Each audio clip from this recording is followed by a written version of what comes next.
কাজী নজরুল ইসলামের বিদ্রোহী কবিতা প্রকাশিত হলে বিদ্রোহী কবিতার অনুকরণে কিছু কবিতা এবং প্যারোডি রচিত হয়। বিদ্রোহী কবিতাটি প্রকাশ পায় 22শে পৌষ 1328 বঙ্গাব্দ বিজলি পত্রিকায়। এরপরেই তার অনুকরণে শৈলেন্দ্র কুমার মল্লিক রচনা করলেন বিদ্রোহী বীর নামে একটা কবিতা।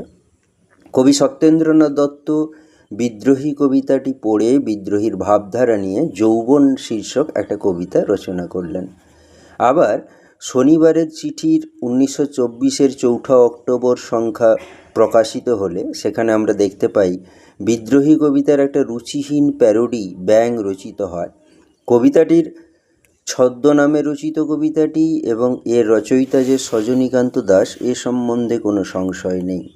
এর পরবর্তীকালে বিদ্রোহী কবিতার প্যারোডি রচিত হয়েছিল আমি বীর নামে একটা কবিতা। তো কবিতাটির রচয়িতা ছিলেন যোগানন্দ দাস, অশোক চট্টোপাধ্যায় এবং সজনীকান্ত দাস।